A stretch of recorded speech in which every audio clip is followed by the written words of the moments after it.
CB court నుంచి పిలుపు, పెళ్లి పిలుపు పత్రిక పిలుస్తున్నారు.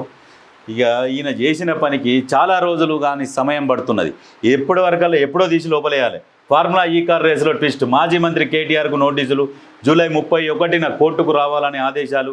కేసులో A1గా ఉన్న BRS working president A2 Arvind Kumar, A3 BLN రెడ్డికి కూడా సమాన్లు. 55 కోట్ల బదిలీ వ్యవహారంపై అనేక డౌట్స్.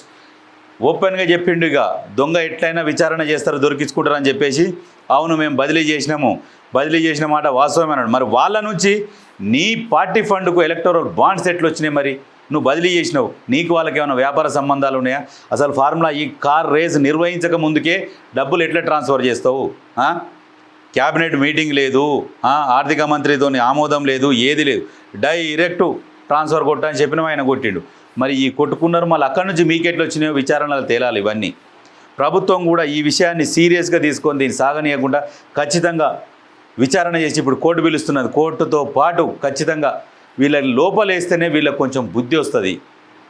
ఎందుకంటే ప్రతిసారి ఏ విషయంలో తీసుకొని అనేక స్కామ్లు, గొర్రెల స్కామ్ కావచ్చు, దళిత బంధు కావచ్చు, బీసీ బంధు కావచ్చు, విద్యుత్ కుంభకోణం కావచ్చు, కాళేశ్వరం కావచ్చు, యాదగిరిగుట్ట స్కామ్ కావచ్చు, ప్రతి దాంట్లో స్కామ్ లేని పదం లేకుండా పాలించిరి వీళ్ళు. మళ్ళీ సిగ్గు లేకుండా మళ్ళీ అధికారంలోకి వస్తాం మేము, మళ్ళీ వచ్చేది మేమే పరిపాలిస్తాం అని చెప్పేసి పోలీసు వాళ్ళని బెదిరిస్తున్నారు వీళ్ళు.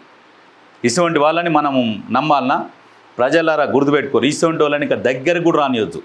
ఇచ్చిన తెలంగాణ కాంగ్రెస్ పార్టీ, తెచ్చింది కూడా కాంగ్రెస్ పార్టీ, తెచ్చింది రెండు కాంగ్రెసే.